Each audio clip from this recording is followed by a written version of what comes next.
Hi friends, today we're gonna study together a passage that is not really easy to understand. So I think what I'm gonna do is I'll just read it for you first, and then we'll take it apart and see what we can, how we can understand it. So the passage for today, Sunday, is from Matthew chapter 10, verses 24 through 39. The student is not above the teacher, nor a servant about his master. It is enough for students to be like their teachers, and servants like their masters. If the head of the house has been called Beelzebul, how much more the members of his household? So do not be afraid of them, for there is nothing concealed that will not be disclosed, or hidden that will not be made known. What I tell you in the dark, speak in the daylight. What is whispered in your ear, proclaim from the roofs. Do not be afraid of those who kill the body but cannot kill the soul. Rather, be afraid of the one who can destroy both soul and body in hell. Are not two sparrows sold for a penny? Yet not one of them will fall to the ground outside your Father's care. And even the very hairs of your head are all numbered. So don't be afraid. You are worth more than many sparrows. Whoever acknowledges me before others, I will also acknowledge before my Father in heaven.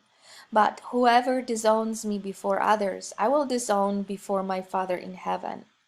Do not suppose that I have come to bring peace to the earth. I did not come to bring peace but a sword, for I have come to turn a man against his father, a daughter against her mother, a daughter-in-law against her mother-in-law. A man's enemies will be the members of his own household. Anyone who loves their father or mother more than me is not worthy of me. Anyone who loves their son or daughter more than me is not worthy of me. Whoever does not take up their cross and follow me is not worthy of me. Whoever finds their life will lose it, and whoever loses their life for my sake will find it. So this is a pretty difficult passage, and it has quite a number of different ideas. So I'll just concentrate maybe on the one of the main ideas here, which is it seems like Jesus is talking about first of all, relationships between people, right?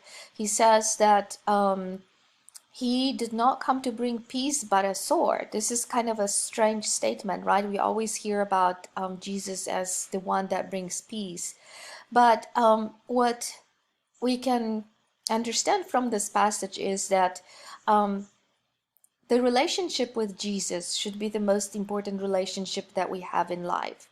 So if there is somebody that is trying to pull you away from Jesus, even if it's maybe your brother or somebody very close to you, you should still focus on your relationship with Jesus. This should be your priority. Likewise, if you feel that if that relationship is the most important, Jesus says God knows everything about you. He knows what you need. People are more important than sparrows, right? Sparrows are little birds, and if God takes care of sparrows, then so we should not be afraid, because we are so much more worth than many sparrows. So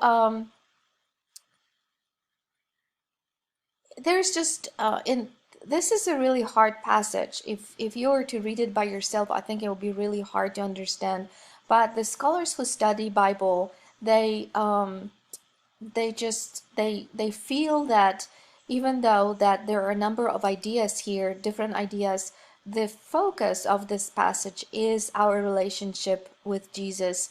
And until that time in Jesus's teaching, he didn't really want people to be too vocal, to be telling everybody about Jesus. He was kind of trying to keep himself a secret. But this is the time in his teachings where he is kind of coming out in the open and saying, I'm gonna now tell you things that maybe some other people will not actually like it, but I want you to proclaim it. And that's another reason why I may not be a peacemaker in a way, because if you say those things about me, some other people might not like it and turn it against you. Finally, one thing that I want you to notice here is that he says, "Whoever does not take up their cross and follow me is not worthy of me." I think that's one of those passages that we maybe have heard already in the past. It is, again, it's we might want to ask ourselves, what does it mean? Whoever does not take up their cross and follow me is not worthy of me. I think that Jesus is trying to tell us here that being Christian is not easy, and there will be situations where you may find people, I don't know, maybe making fun of you, or maybe disagreeing with your beliefs. But that does not mean that you should give up, and then you should um, give up Jesus and follow those people, because Jesus's life was not easy, as you think about it. And he says those who want to follow Jesus, he cannot promise them that their lives will be easy either. But the important thing is to keep that relationship going. So I think that's all what I want to tell you for this Sunday. I'm sure that McKay does a much better job telling you about these passages, but I hope that what I said is going to that it's clear enough, and it will help you understand what that passage that we've read so for today, and also in the future when you read it. So I hope that it's not going to be too difficult to understand. I hope that you're having a great Sunday, and I'm looking forward to our time together again and our readings to get together again. Have a good day. Bye.